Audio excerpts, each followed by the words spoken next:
कपड़े धोने वाली बहू। शादी के पहले से ही विभा को कपड़े धोने का बड़ा शौक था। कभी नल के नीचे तो कभी तालाब के पास। अरे मेरी नीली वाली लुंगी नहीं दिख रही है। विभा की अम्मा, कहाँ रखी है लुंगी? अरे वो तो विभा ने परसों ही धोकर रखी थी आपकी अलमारी में, देखो वहीं होगी।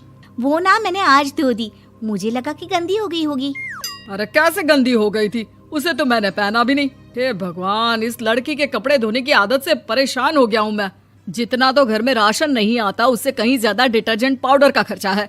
इसकी शादी करवा दो, शादी जाए अपने घर में ही करे काम, फिर चाहे घर के कपड़े धोने हो या पूरे गांव के। हाँ ठीक बोल रही हूँ, देखता हूँ मैं कोई लड़का। वो दिन भी आ जाता है जब विभा को देखने लड़के वाले आ जाते हैं। लड़की मुझे अच्छी लगी। होने वाली सास कहती है, बेटी अगर कुछ पूछना है तो पूछ लो। वैसे तो हमारी लड़की बहुत ही शर्मीली है, जो बोल दो वो मान लेती है, इसे क्या पूछना होगा। अरे कैसी बात कर रही हो माँ, मुझे इन लोगों के घर रहना है, सवाल तो कई है। हाँ हाँ बेटा, पूछ लो ना, क्या पूछना है। आप लोगों के घर कपड़े कौन धोता है? सास का मुंह बन जाता है। देखो, अगर तुम ये कहना चाहती हो कि तुम्हें कपड़े धोने नहीं आते तो सुन लो, कपड़े मैं ही धोती हूँ, लेकिन तुम्हारे आ जाने के बाद मैं रुमाल तक नहीं धोऊंगी। अरे चुप रहना भाग्यवान, बहू बेचारी घर आई नहीं, उसे डराना शुरू कर दिया। वो क्या है ना बिटिया, अभी तक तो ये कल्लू की माँ ही धोती थी, लेकिन अब तुम्हारे पापा तो दहेज में वॉशिंग मशीन देंगे ही।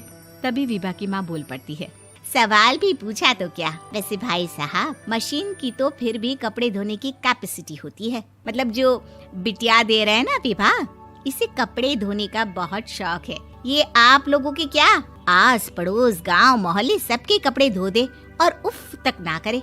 बाहर देखा नहीं आपने कितने कपड़े सूख रहे हैं? सब हमारी बिटिया ने ही तो धोए हैं। बस भी करो ना माँ, शर्म आ रही इतनी तारीफ सुनकर। और तो और एक दाग निकाल कर दिखाओ तो मान जाओ। हाँ अच्छा, माफ करना बेटा, मैंने गलत समझा।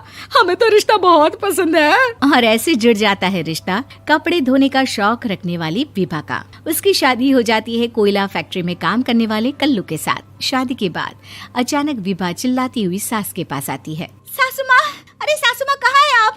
ये तो धोखा है, धोखा दिया आप लोगों ने मुझे। इसे ससुर के चक्कर के बारे में पता चल गया। अरे तो उसमें तुझे क्यों धोखा मिला है? अरे नल में पानी नहीं आता, कपड़े कैसे कब धुलेंगे? अच्छा, तू पानी नहीं आ रहा उसकी बात कर रही है। तो आपने क्या सोचा? कुछ नहीं। अच्छा, तेरी माँ ने कहा था कि कपड़े धोने का शौक है तुझे, याद आया मुझे। शौक बोलकर कपड़े धोने वाले मेरे जुनून को कम ना आके सासू माँ, कपड़ा धोना मेरा गुरूर है। तभी पति भी वहाँ आ जाता है। अभी मैंने इसे सनी देओल की फिल्म दिखाई है, उसी के डायलॉग मार रही है माँ। अच्छा सुन, साफ साफ बता रही हूँ, पानी सुबह 4 से 6 और शाम को 10 से 12 आता है, समझी? विभा टाइमिंग सुनकर हैरान हो जाती है। ये क्या भूतों का मोहल्ला है? सुबह 4 बजे उठकर कौन कपड़े धोता है? 4 बजे टंकी में पानी जाता है, फिर सारा दिन धोना ना, किसने मना किया? अरे कैसी बात कर रही हैं? 200 लीटर की टंकी में कितने कपड़े धो लूंगी मैं? सुबह ही उठ जाऊंगी मैं। अब क्या था, विभा सुबह 4 से लेकर रात के 12 बजे तक कपड़े ही धोती रहती। एक रोज सास पड़ोस से निकलकर कहीं जा रही होती है कि साथ वाली कहती है, हाँ कल्लू की माँ, जरा ये बताओ कि 2 साड़ी है, 2 ब्लाउज और एक पेटीकोट और एक नाड़े वाला लंबा कच्छा। हाँ तो? अरे तो क्या, कितना लोगी धुलाई ये बताओ। धोबन दिख रहे हैं हम क्या? हमारे पति सरकारी नौकरी से अभी रिटायर हुए हैं और बेटा सुपरवाइजर है कोयला फैक्ट्री में।